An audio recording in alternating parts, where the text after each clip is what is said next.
তৃপ্তি মিলে না বন্ধু, এটা তৃপ্তের জায়গা নয়, এটা তৃপ্ত হওয়ার জায়গা নয় বন্ধু।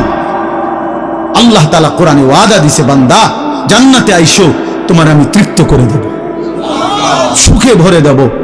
মা তাশতাহি আনফুসুকুম, যা দিল চাইবে বান্দা আমি সব দেব। তোমার চাওয়া শেষ হইলে ওয়ালাদাইনা মাজিদ, আমার কাছে আরো অগণিত আছে কোটি কোটি নিয়ামত, যেগুলো তুমি নামও জানো না, চিনোও না বান্দা, তুমি চাও নাই, আমি আল্লাহ নিজের থেকে আরো কোটি কোটি দেব। তুমি আইসো বান্দা, তুমি জান্নাতে আসো, তুমি সবর করো, অপেক্ষা করো। আল্লাহ আমাকেও বুঝার তৌফিক দান করেন, সবাইকে বুঝার তৌফিক দান করেন।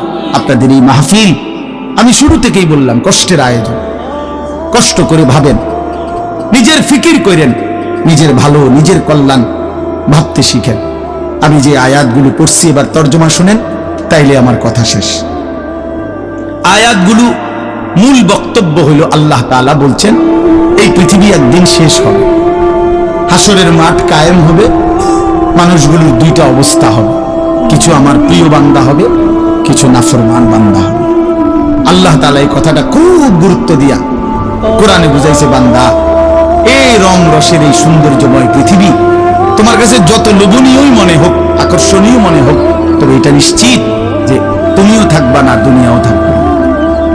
এই কথাটা মনে রাখো বান্দা, এটা যদি মনে রাখতে পারো তো জিন্দেগি সুন্দর হবে, জীবন সুন্দর হবে। এই জন্য কোরআনুল কারীম আল্লাহ তাআলা খুব এই কথাটা বুঝাইতে চাইছে, বান্দা এই এত সুন্দর পৃথিবী দেখে তুমি যতই বিমোহিত হও, মুগ্ধ হও, তো মনে রাখো এটা থাকবে না, আমি একদিন ভেঙে ফেলব।